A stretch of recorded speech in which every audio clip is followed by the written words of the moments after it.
Hello friends, welcome back to my channel Dastaan TV. इस video में मैं एब्सोल्यूट सुपरमैन के पार्ट 2 का एक्सप्लेनेशन करूंगा। पार्ट 1 मैंने ऑलरेडी एक्सप्लेन किया हुआ है। अगर आपने वो वीडियो नहीं देखा है तो लिंक डिस्क्रिप्शन में दे दूंगा, आप जाके देख सकते हैं। तो चलिए बिना टाइम वेस्ट किए पार्ट 2 का एक्सप्लेनेशन स्टार्ट करते हैं। जैसा कि हमने पिछले पार्ट में देखा था कि लुइस लेन ने कालेल को एक हाईली एडवांस्ड हथकड़ी यानी हैंडकफ में पकड़ लिया है और उसने उसके सर पर गन भी पॉइंट की हुई है। कालेल इस हथकड़ी को तोड़ने की कोशिश करता है लेकिन वो तोड़ नहीं पाता।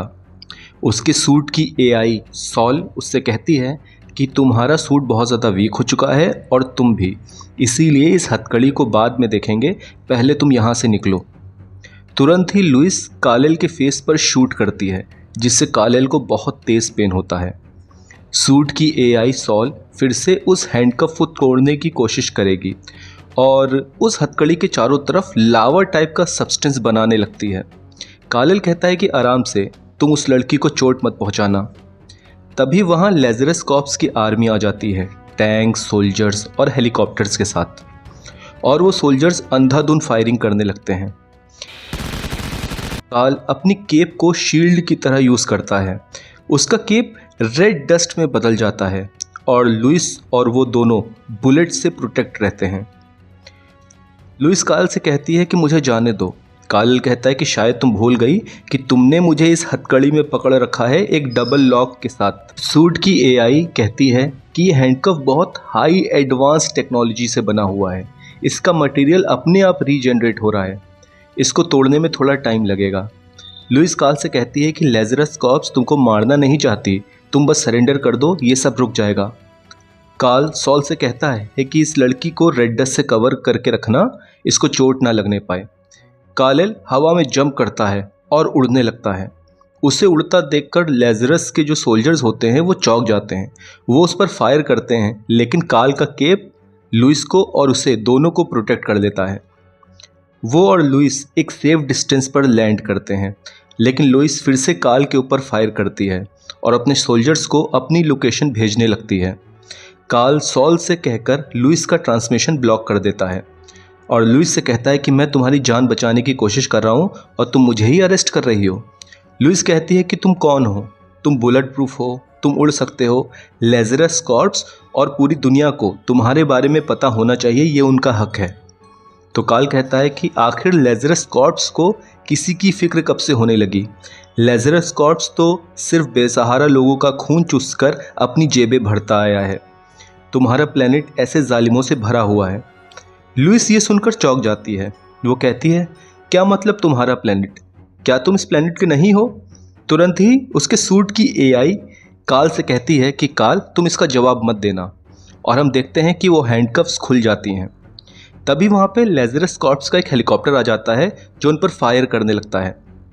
काल देखता है कि आसपास सिविलियंस हैं। वो उन सिविलियंस से चिल्ला के कहता है कि सब सेफ जगह पे जाओ, यहाँ पे खतरा है। काल एक कार उठाता है और उस हेलीकॉप्टर पर फेंक के मारता है। हेलीकॉप्टर में एक्सप्लोजन हो जाता है लेकिन उसके पार्ट्स इधर उधर गिर के कुछ सिविलियंस को नुकसान पहुंचाते हैं। आगे हम देखते हैं कि काल का जो सूट होता है वो डस्ट लाइक पार्टिकल्स में टूटने लग जाता है। ये डस्ट दरअसल सनस्टोन डस्ट है जिसके पास शील्ड बनाने की पावर तो है ही, जैसा कि हमने ऑलरेडी देखा हुआ है, प्लस ये जख्मों को भी हील कर सकती है। तो जितने भी सिविलियंस इंजर्ड होते हैं वो सभी इस सन डस्ट से क्या होते हैं, हील हो जाते हैं। अब ये डस्ट दोबारा लौट के आती है और काल का सूट दोबारा अपनी पोजीशन पे रीअरेंज हो जाता है।